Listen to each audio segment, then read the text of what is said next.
Hello there, we now have SLIDO. SLIDO is a tool that allows your event audience to ask questions anonymously online. These questions can be checked by an administrator of your team for appropriateness before they go onto a platform where the audience can vote for questions. SLIDO is best to use if you have a laptop or cell phone with stable internet connection. Let's start. Here are the steps on how you use the SLIDO. Step 1. Log in your account. You should first sign in your account by clicking the login button in the top right corner of the screen. Okay, so you can see in the screen the login button. Okay, once you log in, you will proceed to the main screen of SLIDO where you can see the features of the app. Here it is. Okay.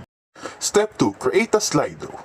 You see on the screen my account, of course, okay, new SLIDO button, the green one, and you can read from scratch, templates, and present now. Create your SLIDO by clicking from scratch. In here, I already made a SLIDO with a title geography.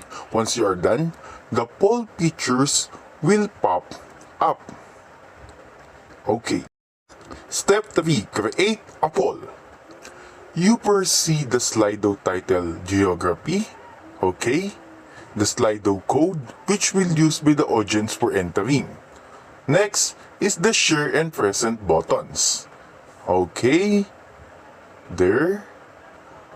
And the live polls which you can choose either first multiple choice, word cloud, quiz, rating, open text, ranking, or click the templates for other options. Okay, as you can see. Okay. There's also audience Q&A where you can see the live questions and review right there, and analytics to see the active participants, questions, and poll boosts once it is started. In here, I choose word cloud. We are now in step 4, manage the poll. Since I choose the word cloud, I click it. Then the thread will appear. You may now type your question there. Like, how do you describe geography in one word?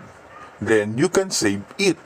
Also, you can allow multiple answers for many audience, enable profanity filter, and set the character limit. Okay? Got it? Okay. Once it is settled, you will now see your created word cloud. Okay, as you can see there, click the play button to launch it. Okay, right there. Okay, you will see in the right corner that the word cloud is now ready to answer. Now, you may inform the audience about the code and let them try to answer your questions. Step 5. Check the poll presentation. Click the present button in the top right corner. Okay. Click the present in full screen. Right there. Okay. And just wait a little bit. Okay. Just wait. There you can see, of course, you can see the code. And of course, your word cloud poll. You will monitor there the answers of your audience, of course. You can show the Q&A, hide results, okay, lock voting, and deactivate the poll if you want. And next, you may now exit full screen. Click it. And okay.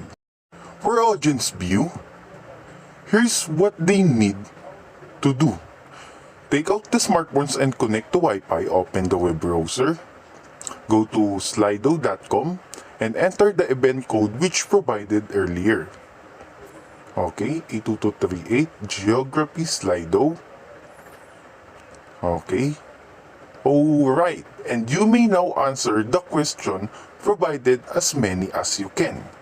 You may enter a word to answer the question, like spatial, Okay? C? Or humans? Send it? Okay? Gotcha! Now, you answer the question. For moderator's view, okay, the answer by your audience will now monitor on your screen. Every time they answer the question, there is always an answer generated to the screen of your presentation. Of course, try to discuss each word they answer in order to make a meaningful discussion for all the people who have participated to your presentation. Okay? Just try to monitor this like that. There are systems, spatial, interaction, humans. Oh, another one. Place. There's another answer. Okay. And there are others. I think. Okay. That's, yeah. Okay. Here it is. The physical word. Now, you may deactivate your poll or lock your voting. It's now up to you. Now, you already learned how to use SLIDO. Thanks for watching. I hope you learn.